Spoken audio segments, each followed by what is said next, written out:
Mudanças climáticas em São José do Rio Preto, aquecimento global ou urbanização desordenada?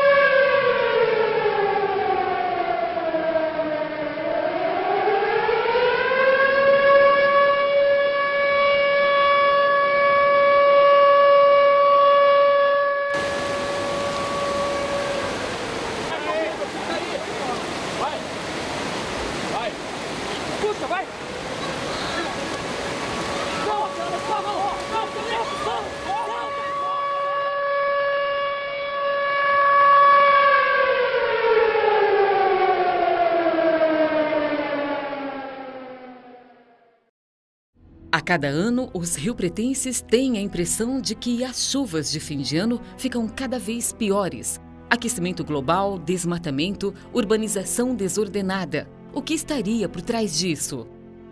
As imagens das enchentes na mídia impressionam. Para alguns, seriam consequências do aumento da temperatura do planeta. Um fenômeno que começou a chamar a atenção há pouco mais de 20 anos. Tem se demonstrado que há um aumento de temperatura global com consequência da destruição das calotas polares, o aumento acentuado de temperatura na maior parte do globo, a alteração do fluxo de correntes marinhas nos oceanos, com consequência para a formação de tufões, ventanias que atacam o continente. Segundo o cientista e doutor em física atmosférica da USP, Paulo Artacho, aquecimento global é coisa muito mais antiga. Há mais de 2 séculos, cientistas europeus já alertavam para os possíveis efeitos do excesso de carbono na atmosfera da Terra. Essa questão surgiu muito antes do que a maior parte das pessoas pensam. Existe um físico sueco chamado Svante Arrhenius que no final do século XIX, ou seja, 1880, 1890, já havia alertado o mundo de que se nós aumentássemos a concentração de gases de efeito estufa como o CO2, a temperatura poderia sofrer um acréscimo significativo. Mas esses trabalhos ficaram esquecidos por longo tempo. Pensou-se muito mais no desenvolvimento do nosso planeta e muito menos na sustentabilidade dele a longo prazo. E nós hoje estamos pagando um preço desse descaso com a questão atmosférica, porque nós não podemos tratar a atmosfera como sendo uma lata de lixo onde qualquer resíduo que nós queremos, seja de automóveis, de indústrias ou de atividades agropecuárias, possa ser jogado fora para a atmosfera. O professor Artacho é integrante do IPCC, o Painel Intergovernamental de Mudanças Climáticas, uma organização que reúne cientistas e pesquisadores de todo o mundo, indicados pela Organização das Nações Unidas, para discutir os possíveis efeitos do homem sobre o meio ambiente. Além dele, apenas outros 6 brasileiros fazem parte do IPCC. Há relatórios a cada 3 ou 5 anos para analisar as questões de mudanças climáticas globais em nosso planeta. Então nós fazemos uma compilação em um estudo científico sobre como as mudanças climáticas globais estão evoluindo, como elas estão impactando o clima do nosso planeta, quais podem ser os efeitos, tanto regionais quanto os globais e assim por diante. Dados do IPCC informam que, em um século, a temperatura da Terra aumentou 0,8 graus centígrados. A principal razão seria o efeito estufa. Pode ser pequena, mas para o funcionamento dos ecossistemas, para os fenômenos biológicos, para a vida marinha, para o clima relacionado com chuvas, furacões, eventos extremos climáticos, esta quantidade é muito grande. É fato que a Terra está aquecendo. Mas até que ponto seríamos nós os causadores disso? Alexandre Neves é físico e astrônomo. Há 20 anos realiza estudos na área. Ele explica que ainda não se pode afirmar que o causador desse fenômeno seja o homem. O que merece uma discussão do ponto de vista científico é, de fato, qual o papel do homem, qual o papel das indústrias nisso tudo. de todo o estudo que a gente tem da área de astronomia, astrofísica, geofísica, a gente não pode atribuir toda a culpa ao ser humano. Há estudos que evidenciam que na Idade Média, na Alta Idade Média, ali entre o ano 800 a 1300, a temperatura média do planeta Terra era bem maior do que a atual e não havia nenhuma indústria. O homem contribui com o aquecimento global? Sim, contribui. As indústrias ajudam ao aquecimento global. Mas se o aquecimento global fosse apenas provocado pela indústria, talvez isso demoraria muito mais. Não há dúvida de que o aumento da temperatura até hoje, em média, de 0,8 graus centígrados, é sim devido às emissões antropogênicas de gases de efeito estufa. Março de 2004. O estado de Santa Catarina é castigado por uma tormenta. Ventos fortes, superiores a 180 km por hora, atingiram a costa do estado. Casas foram destruídas e 11 pessoas morreram. Cientistas americanos defendem que foi um furacão. Cientistas brasileiros dizem que não. Foi apenas uma tempestade tropical, comum na época do ano. Em primeiro lugar, essa discussão toda é irrelevante. Não importa o nome que você dê para ela, né? Furacão ou uma tempestade tropical ou o que quer que seja. Isso não importa muito.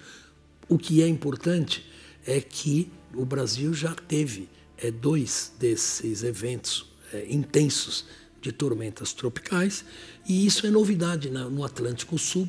O Brasil também está começando a ter alguns tornados, né, que também são comuns no interior dos Estados Unidos, mas que eram muito raros em regiões tropicais. Maio de 2005, a cidade de Indaiatuba é atingida por um forte tornado em escala 3.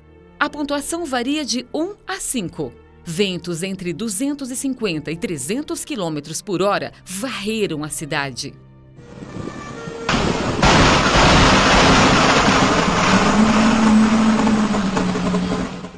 O tornado ocorre por diferença de pressão do ar. Ele precisa de espaço, corredor de vento. Se tinha floresta, você desmata, você começa a propiciar a formação desses fenômenos. Então é natural. Isso sim tem a ver com intervenção humana. Isso não é aquecimento global. Isso é local, é uma pequena região.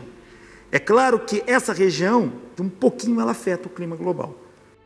A região de São José do Rio Preto também tem sofrido com eventos climáticos extremos. Em uma década, podemos contabilizar vários incidentes.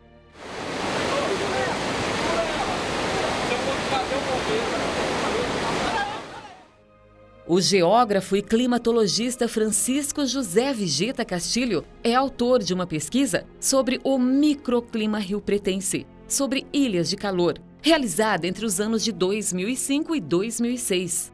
Ele afirma que o município sofre demais com o crescimento desordenado. Falta de área verde, edificações, muito asfalto, muita poluição também, a gente deve levar isso em consideração. Quando eu fiz esse trabalho em 2005, Rio Preto tinha 380 mil, mais ou menos. Então já é um município, já é uma área urbana muito densa, que você consegue verificar essa formação de ilha de calor. Num dia de verão de 2005, numa medição que eu fiz à tarde, às 4 horas, um ponto lá do Jardim Vivendas estava medindo 33,1. E um ponto da Avenida Andaló, próxima à prefeitura, ali perto da Marechal, estava medindo 39,2. Então, no mesmo horário, você tinha uma diferença de 6 graus dentro de uma mesma área urbana. Os pioneiros do século XIX construíram São José do Rio Preto entre os vales dos rios Canela, Borá e Preto. Era a forma de aproveitar o manancial para abastecimento público de água. Com o processo de urbanização, o córrego Canela foi canalizado e sobre ele surgiu a Avenida Alberto Andaló. O mesmo aconteceu com o rio Borá, que hoje corre debaixo das amplas pistas da Avenida Badiba City. Estas duas avenidas, esses dois fundos de vale, eles foram ocupados de forma que não se tivesse a visão de futuro. Nós não podemos culpá-los, porque era a visão da época. Então se ocupou o máximo possível as margens dos rios. Foram canalizados. Esses canais hoje já estão entupidos, já estão assoreados. Você fica aí 3 meses, 4 meses sem chuvas, e quando chove parece que a chuva cai toda de uma vez. Quando você pega uma área, que é uma floresta, retira tudo dali e põe concreto, a absorção de calor pelo concreto e a reflexão de calor, a devolução disso para a atmosfera, é muito grande. E isso gera aquecimento local. Então, o que antes era uma floresta, agora é uma cidade. Aquela cidade, com a densidade de concreto que tem ali, vai formar grandes bolsões térmicos na atmosfera. O nosso verão ele é quente e úmido por natureza. Bolsão de calor, umidade, faz com que essa umidade entre nesses bolsões de calor. Como eles são grandes, contém um grande teor de umidade. Isso gera grandes temporais. A qualidade de vida está diretamente relacionada com as questões ambientais. O secretário municipal do Meio Ambiente, José Carlos de Lima Bueno, defende as ações de preservação feitas para recuperar o meio ambiente local e amenizar os efeitos dos eventos climáticos. Temos toda uma política pública de preservação. É prioritário para nós, para favorecer o nosso microclima, a recuperação da arborização. As políticas públicas devem ser aliadas à conscientização das pessoas. É fato que mudanças climáticas estão acontecendo.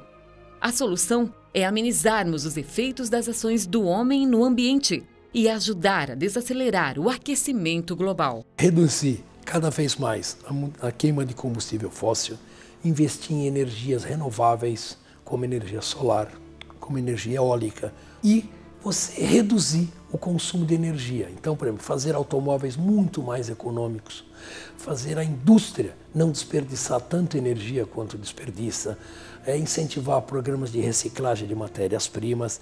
Existe um número enorme de iniciativas que, além de fazerem bem para o meio ambiente, também são economicamente vantajosas.